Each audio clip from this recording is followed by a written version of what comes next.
Agriculture Department na ang mangangasiwa ng pagpapagawa ng farm-to-market roads. Hawak ito dati ng Public Works Department bago pumutok ang flood control scandal.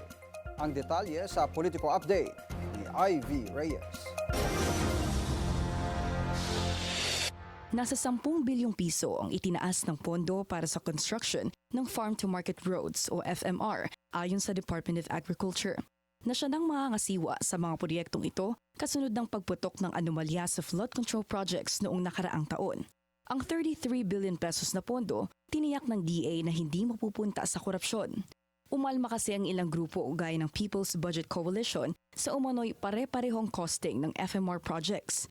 Pero kumparaan niya sa dating pamunuan ng DPWH sa FMR, Well, ang initial lumalabas sa amin figure na pipresent namin sa mga construction companies nga, nasa, including VAT ito, VAT inclusive, nasa 14.5 million per kilometer with VAT na yan, with the canal pa, with the canal.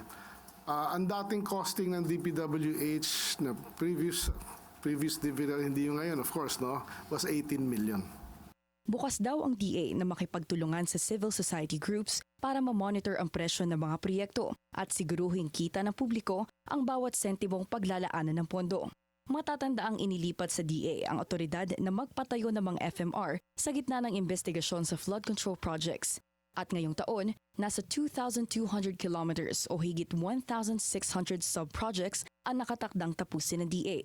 Bukod sa FMR projects, pinagtutuunan din ng pansin ng DA ang presyo ng imported rice. Tumataas kasi ito habang bumabagsak ang piso.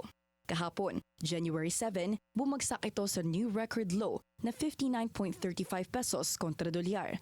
Dahil sa devaluation ng piso, ang suggested retail price ng DA na 43 pesos na magsisimula sa January 16, maaaring umakyat ng 45 pesos. Pero, ang floor price ng palay na karaniwang concern ng mga magsasaka tumaas daw ng 17 to 27 pesos dahil sa pagtugon sa over-importation ng bigas.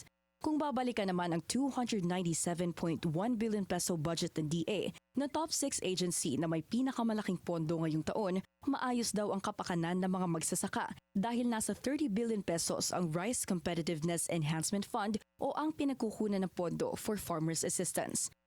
Ayon sa DA, goal nila ang tuparin ang maayos na pamamalakad sa agrikultura lalo ngayong lumaki ang pondo ng ahensya. Pagdating naman sa kontrobersyal na infrastructure projects gaya ng farm-to-market roads, ang utos daw ng Pangulo, keep it clean and do it fast.